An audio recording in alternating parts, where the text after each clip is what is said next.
How many have you seen? Welcome to WatchMojo.com, and today we're counting down our picks for the top 10 best movies of the year so far. Before we begin, we publish new content every day, so be sure to subscribe to our channel and ring the bell to get notified about our latest videos. For this list, we're taking a look at movies that received their US release in 2018, earning acclaim from critics and admiration from mainstream audiences alike. Number 10, Incredibles 2. It's time to make some wrong things right. Pixar finally delivered the follow-up audiences have been begging for. It might have taken 14 years to catch up with the Parr family, but Incredibles 2 picks up as if no time has passed amidst a showdown with the Underminer. This sets the stage for a story full of stylish action sequences and hilarious character moments, with Elastigirl literally getting wrapped up in a mystery. And Elastigirl is our best play. Better than me? Of course, the film gives the entire Parr family time to shine, particularly little Jack, who's a riot whether battling a raccoon or bonding with Auntie Edna. With storyteller extraordinaire Brad Bird back in action, this sequel did not let us down by any stretch of the imagination. Done properly, parenting is a heroic act. Done properly.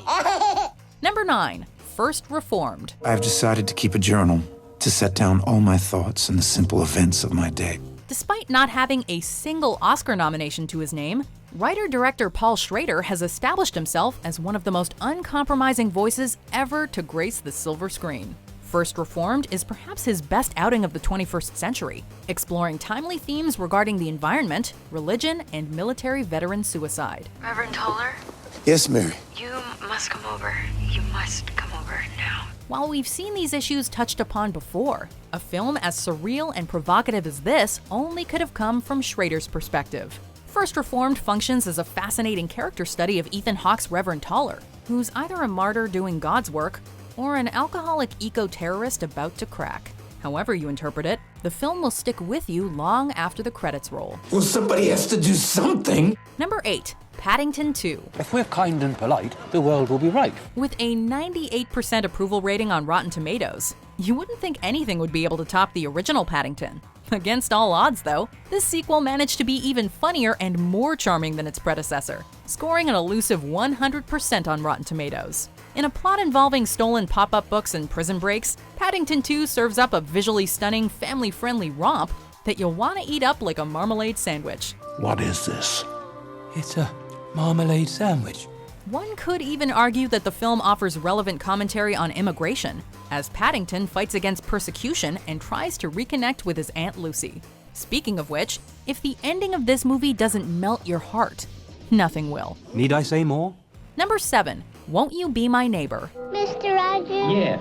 I want to tell you something. What would you like to know? I like you. If you grew up watching Mr. Rogers' Neighborhood, you will certainly have a strong connection to this documentary. Of course, even if the show wasn't a staple of your childhood, you might be surprised to learn just how influential Fred Rogers was. In addition to lessons on friendship and art, Rogers was not afraid to tackle topics like depression, persecution, and death. I've always felt that I didn't need to put on a funny hat or jump through the hoop to have a relationship with a child. In addition to younger audiences, Rogers' sincerity and reasoning could even resonate with adults, most notably during a US Senate meeting regarding government funding for PBS. While the film doesn't shy away from Rogers' imperfections, it's ultimately a celebration of his life that reminds us that anyone can make a difference by simply being neighborly. It's an invitation for somebody to be close to you. Number 6, Annihilation. These aren't decisions, they're impulses. Following Ex Machina,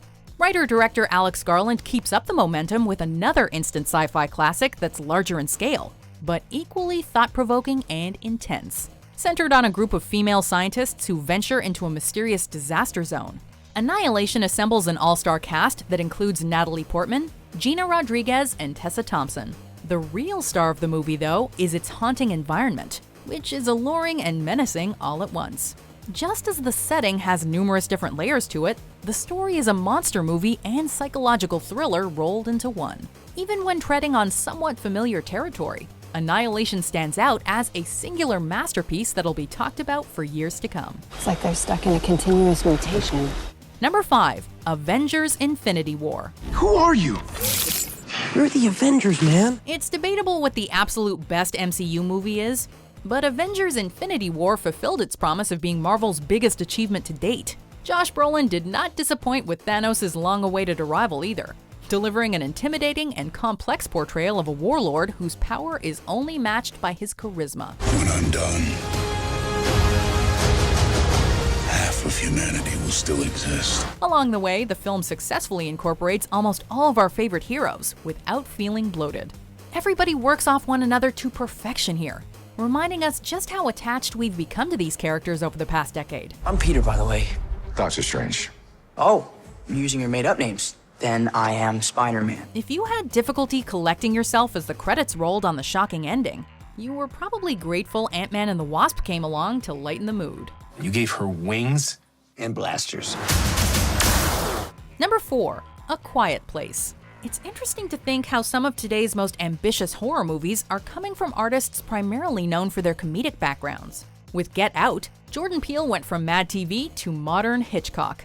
Similarly, A Quiet Place sees writer, director, and star John Krasinski shed his Jim Halpert persona to deliver a tense, creative, and emotional thriller. Working alongside his real-life wife Emily Blunt, Krasinski plays a father determined to keep his family safe during an alien invasion, where even the slightest sound can mean certain doom. The film is naturally light on dialogue, but heavy on atmosphere, drama, and terror, submerging the audience in a constant state of caution. It is definitely worth making noise over.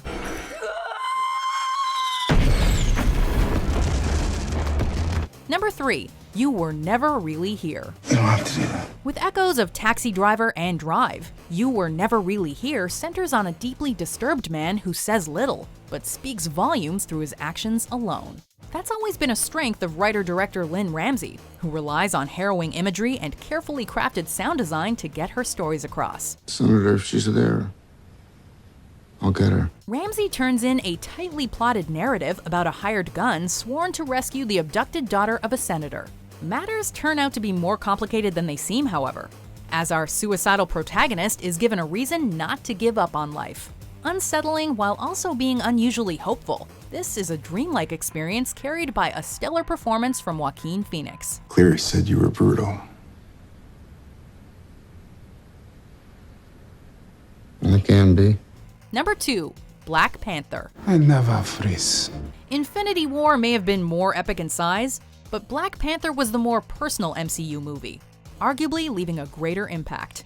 Director Ryan Coogler ingeniously brings Wakanda out of the comics and onto the silver screen, creating a culture that feels surprisingly real. Likewise, the film flawlessly integrates identifiable themes that ring true in today's political and social climates.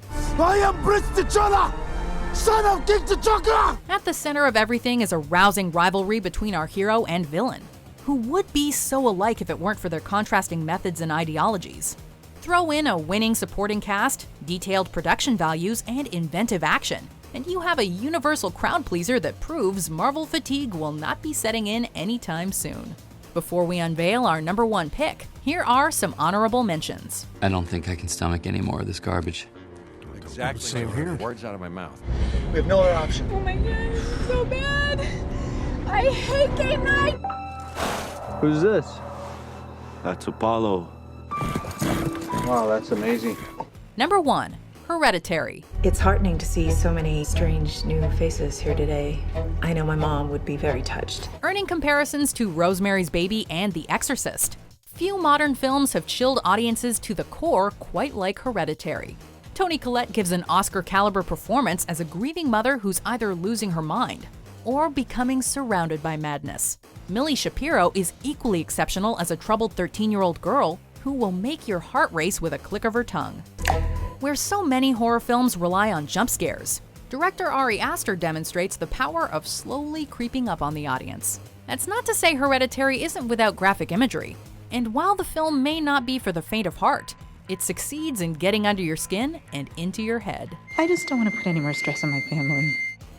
Do you agree with our picks? Check out these other great clips from WatchMojo, and be sure to subscribe and ring the bell to be notified about our latest videos.